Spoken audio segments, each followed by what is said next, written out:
Ism ఈ cinema మొదలుపెట్టినప్పుడు కానీ పేరు పెట్టినప్పుడు కానీ లేని క్రేజ్ కేవలం ఒక్క టీజర్తో తీసుకొచ్చి దట్ ఈజ్ పూరి అనిపించాడు. అందరిలో అంత ఆసక్తి రేకెత్తించిన ఇజం ఈరోజు థియేటర్స్లోకి వచ్చింది.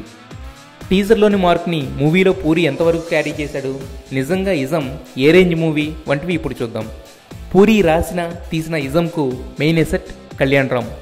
నిర్మాతగా పూరిని నమ్మి అడిగినంత పెట్టాడు. నటుడుగాను పూరిని నమ్మి చెప్పిన ప్రతీదీ చేశాడు. లుక్స్ పరంగా, నటన పరంగా, డైలాగ్ డెలివరీలో సైతం కొత్తగా కనిపించాడు కళ్యాణ్ రామ్. అయితే హీరో మేకోవర్ మీద పెట్టినంత శ్రద్ధ సినిమాకు బ్యాక్ బోన్ అయిన స్టోరీ, స్క్రీన్ ప్లే విషయంలో పెట్టలేదేమో అనిపిస్తుంది. కొత్త పాయింట్, కొత్త రకం ప్రజెంటేషన్, కొత్త రకం నేరేషన్ని పాత స్టైల్లో చెప్పాడు పూరి. హీరోకి ఉన్న హీరోయిజం రేంజ్ని ఎక్కువగా ఊహించి కంటెంట్ తక్కువ ఉన్న సీన్స్ రాసుకున్నాడు. ఇక పూరి సినిమాలో విలన్ అంటే స్టైలిష్గా ఉంటాడు, కానీ ఏదో ఒక పాయింట్ ఆఫ్ టైంలో హీరోకి అద్దరిపోయే రిటార్డ్ ఇచ్చి బ్రెయిన్ గేమ్తో తన బ్రిలియన్స్ చూపిస్తాడు. బట్ ఇక్కడ ఎక్కడా కూడా స్టైలిష్ విలన్ అయిన జగపతి బాబు ఆ రిటార్డెన్స్ ఇవ్వలేదు. బేసిక్ పాయింట్లో చాలా పవర్ఫుల్గా తీసుకున్న పూరి ఆ పవర్ఫుల్నెస్ ఎలివేట్ చేసేలా 4-5 సీన్స్ రాసుకున్న సినిమా రిజల్ట్ నెక్స్ట్ రేంజ్లో ఉండేది.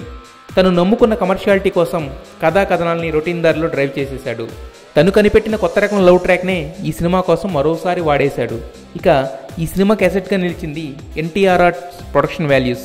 వాటిని స్క్రీన్ మీద ప్రజెంట్ చేసిన ముఖేష్ సినిమాటోగ్రఫీ.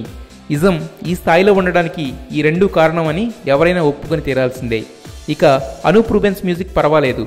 బ్యాక్గ్రౌండ్ స్కోర్లో కమర్షియాలిటీని ఎలివేట్ చేసే సౌండింగ్ కూడా ఇచ్చి తన ఇంప్రూవ్మెంట్ని ప్రూవ్ చేసుకున్నాడు. ఇక కొత్త అమ్మాయి అతిథి ఆర్య పూరి ఇదివరకు హీరోయిన్స్లా అంత ఇన్స్టెంట్గా కట్టిపడేయకపోయినా కొన్ని దగ్గర మాత్రం క్యూట్గా ఉందనిపిస్తుంది. ఇక ప్రీ క్లైమాక్స్ ఎపిసోడ్లో మాత్రం పూరి పెన్ పవర్ 100% కనిపిస్తుంది. సినిమా అంతా అదే రేంజ్లో ఉండుంటే మాత్రం పూరియిజం బ్లాక్ బస్టర్ అనే మాట తప్ప వేరేది సెట్ అయ్యేది కాదు. కథ ఖచ్చితంగా దమ్మున్నదే, కానీ స్క్రీన్ ప్లేలో మాత్రం అంత ఎఫర్ట్ ఎక్కడా కనిపించదు. కాకపోతే యాక్షన్ ఎపిసోడ్స్ మాత్రం మాస్తో విజిల్స్ వేయిస్తాయి. ఇక సినిమాలో కామెడీ పండించే బాధ్యత మొత్తం వెన్నెల కిషోర్పై పడేశాడు. సినిమాలో కొన్ని సీన్స్ గత పూరి సినిమాల్లో ఉన్నట్టు అనిపిస్తాయి, కానీ సెకండ్ హాఫ్లో రివీల్ అయ్యే ట్విస్ట్ మాత్రం ఎగ్జైట్మెంట్ని కలిగిస్తుంది. పూరి మార్క్ పంచ్ డైలాగ్స్ ఇంకొన్ని ఉండుంటే ఆడియన్స్ రిలీఫ్ ఫీల్ అయ్యేవారు. అలా అని ఇది మరీ నిరాశపరిచే అటెంప్ట్ అయితే కాదు. తీయాలనుకున్న కథని, చూపించాలనుకున్న వాటిని తన పరిధిలో తెర మీదకి తెచ్చేశాడు. హ్యాకింగ్ తరహా సీన్స్ కొంచెం రియాలిటీకి దూరంగా ఓవర్ ఇమాజినరీ కంటెంట్లో అనిపించినప్పటికీ కోర్ట్ సీన్లో అన్నింటినీ కవర్ చేసి తన మ్యాజిక్తో అందరినీ కన్విన్స్ చేసేశాడు పూరి. ఓవరాల్గా స్టఫ్ కొంచెం తగ్గిన కళ్యాణ్ రామ్ని కొత్తగా ప్రజెంట్ చేస్తూ దానికి ఒక సోషల్ మెసేజ్ను యాడ్ చేస్తూ లావిష్గా తెరకెక్కించిన పూరి మార్కిజం జనాల్ని అట్రాక్ట్ చేసే కొన్ని అంశాలతో నిరాశపరచకుండా బయటకు పంపుతుంది. అని గట్టిగా అరిశాను, వీడు పట్టరా వీడు అని చెప్పి చిరాగ్గా చూసాడు. ఏంటి అని చూస్తే వాడు చీజ్ క్యూబ్ కొనుక్కున్నాడు. ఆ చీజ్ క్యూబ్ నేను అడుగుతానేమో,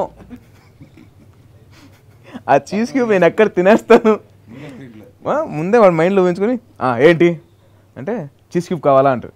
నాకు వద్దు అని. మరి ఏం కావాలంటే క్రికెట్ ఆడుకుందామా అంటాడు. అయితే ఓకే. నా పర్స్పెక్టివ్ నుంచి వస్తే ఇది ఇప్పుడు అడ్వాంటేజ్ పాయింట్ లాగా, ఇప్పుడు వీరమండి లాగా ఇంకొక పర్స్పెక్టివ్ నుంచి వస్తే ఆల్రెడీ ఒక ఏదో డిసప్పాయింట్ ఉన్నాను నేను.